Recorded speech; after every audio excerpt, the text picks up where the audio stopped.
तो ये हमारे साथ बात करने के लिए इस समय मौजूद हैं जाने माने योग गुरु और पतंजलि के सर्वे सर्वा बाबा रामदेव। बाबा रामदेव, अभिनंदन है आपका, नमस्कार।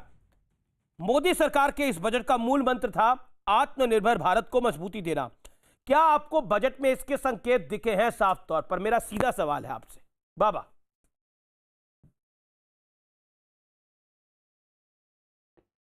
देखिए अमीश भाई, आत्मनिर्भर भारत के लिए जो ढांचागत मूल सुविधाएं चाहिए वो है इंफ्रास्ट्रक्चर। तो मोदी सरकार ने सड़क से लेकर के रेलवे से लेकर के, दोनों मंत्री भी हमारे बड़े धाकड़ हैं, आदरणीय श्री पीयूष गडकरी जी और दोनों ही। तो अब इधर एक तरफ इंफ्रास्ट्रक्चर, दूसरा गांव, गरीब मजदूर, किसान, खेत खलिहान के लिए उस मंडियों के आधुनिकीकरण की बात हो, एग्रीकल्चर बेस्ड इंफ्रास्ट्रक्चर को बिल्डअप करने की बात हो, किसानों को एमएसपी 1.5 गुना देने से लेकर के उनके डेयरी उद्योग और ऑर्गेनिक एग्रीकल्चर से लेकर के जो ट्रेडिशनल एग्रीकल्चर के साथ एक बायोडाइवर्सिटी, और अभी तेलों में एक देश को आत्मनिर्भर बनाने का जो कार्यक्रम चलेगा उसमें 2 लाख करोड़ रुपये और किसानों की जेब में जाएगा, जो आज इंडोनेशिया, मलेशिया जा रहा है। तो इंफ्रास्ट्रक्चर, एग्रीकल्चर और हेल्थ में 135% ग्रोथ के साथ, 137% ग्रोथ के साथ 2,32,000 करोड़ का बजट, माने एक तरफ देश के लोगों के विकास की जहां चिंता है, उनके स्वास्थ्य की भी चिंता रखते हुए मुझे लगता है एक बैलेंस और एक प्रोग्रेसिव बजट है। अब इसमें मिडिल क्लास के लिए भी मैं आश्वस्त हूं, कुछ नया सरकार और अनाउंस करेगी और करना ही चाहिए।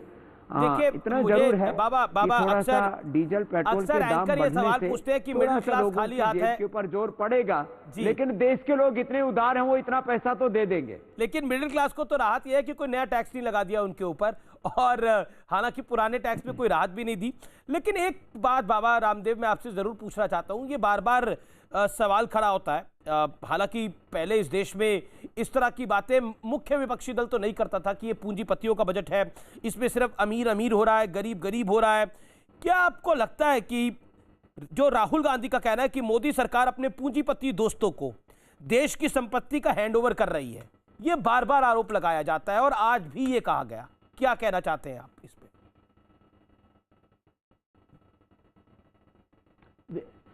देखिए अमीश भाई, लोग कहते हैं कि सरकारी संस्थान बेच डाले। मैं एक बात कहता हूं कि इतने पेंडेमिक के बावजूद, इतनी चुनौतियां, संघर्षों, मुसीबतों के बावजूद सरकार ने कोई टैक्स नहीं बढ़ाया किसी भी प्रकार से, किसी के ऊपर भी। दूसरी बात जो है, देश को चलाने के लिए, अर्थव्यवस्था का चक्का घुमाने के लिए पैसा कहां से आएगा? तो यदि कुछ लिमिटेड में, एक सीमित मात्रा में देश की कुछ कंपनियों को उनको प्राइवेटाइजेशन भी किया जाता है, तो देश के लोगों के पास में उनके शेयर हैं, उनको भी यदि फायदा हो रहा है, तो इसमें कौन सी दिक्कत वाली बात है? और जो ये कह रहे हैं कि भाई ये पूंजीपतियों के लिए बजट में कौन सा एक प्रावधान बता दीजिए किसी पूंजीपति के लिए किया गया हो? ये कहा जा रहा है बाबा, एक तरह से खिसियाई बिल्ली खंबा नोचे वाली बात है। और इससे बेहतर कोई जी अमीश भाई, मैं कह रहा हूं बाबा, इसमें तो कोई बताने की जरूरत नहीं है, बजट आया नहीं और 15 सेकंड में घोषणा हो गई, ये पूंजीपतियों का बजट है।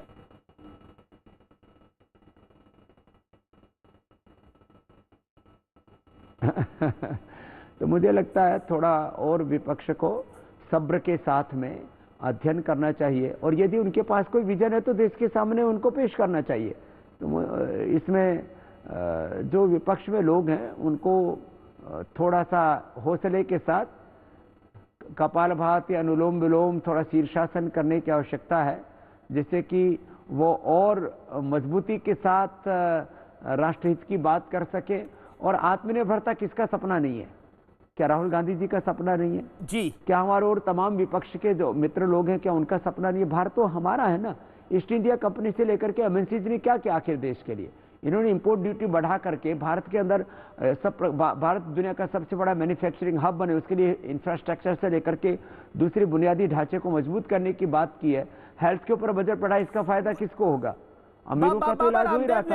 आज ये 2,32,000 करोड़ रुपए किसको इसका फायदा होने वाला है? बाबा रामदेव, देखिए एमएसपी बढ़ाकर उत्पादन लागत से 1.5 गुना तो ये सारे हाँ किए जाने का ऐलान किया है। क्या आपको लगता है कि अब ये विरोध के स्वर थोड़े कम होंगे किसानों के? क्या किसानों का नजरिया भी सरकार के प्रति बदलेगा बाबा जी? हाँ, ये एक अच्छा कदम है। और देखिए अमीश भाई, अभी भी इस देश के करीब 80% से ज्यादा किसान सरकार के पक्ष में हैं।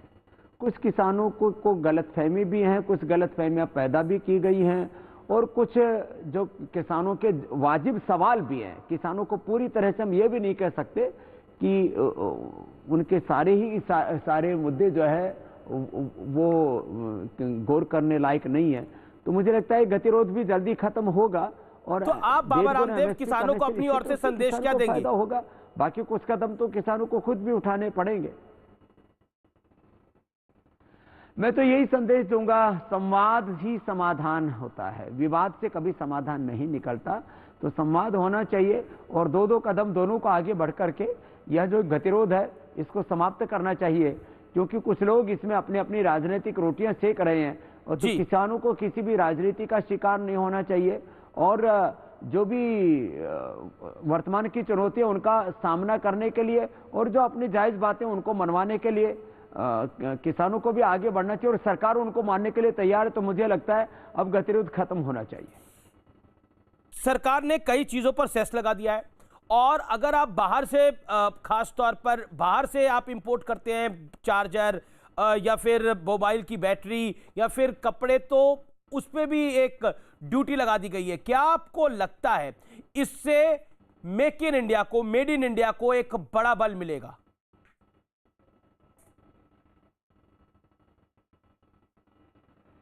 देखिए, नीतिगत ये बहुत बड़ा फैसला है कि जो भी देश में खाद्य तेलों से लेकर के और बाकी जितनी भी इलेक्ट्रॉनिक्स से लेकर के और तमाम मशीनरी, मुझे तो लगता है जो भी हम बाहर से मंगा रहे हैं उनके ऊपर टैक्स बढ़ा करके सरकार ने एक Bharat make in India, made in India, made by Indians, ये जो एक बड़ी मुहिम है आत्मनिर्भर भारत की, स्वदेशी से एक स्वावलंबी गौरवपूर्ण राष्ट्र बनाने की, उसके लिए सरकार ने बड़ा कदम उठाया। इसकी प्रशंसा होनी चाहिए। और अब जो इस देश में धनवान लोग उनको भी अपनी तिजोरियां खोलनी चाहिए। जब सरकार सब कुछ कर रही है तो उनके पास जितना भी सरप्लस फंड है उसको देश की अर्थव्यवस्था को रफ्तार देने के लिए अब उनको निवेश करना ही चाहिए। मैं आश्वस्त हूं कि इस दिशा में अच्छे कदम सरकार ने जहां उठाए तो उद्योगपति भी आगे आएंगे, वो भी पैसा लगाएंगे। जी। मैं तो ये मानता हूं सबको अपने हिस्से की जिम्मेदारी लेनी चाहिए। मैं अपनी जिम्मेदारी लेने के लिए तैयार हूं कि लगभग 5 लाख लोगों को हमने रोजगार दिया, तो आने वाले 5 सालों में एग्रीकल्चर से लेकर के योग करते हुए उद्योग के क्षेत्र में और लोगों को 5 लाख लोगों को रोजगार देंगे। इस देश की जीडीपी को बढ़ाएंगे। इस बार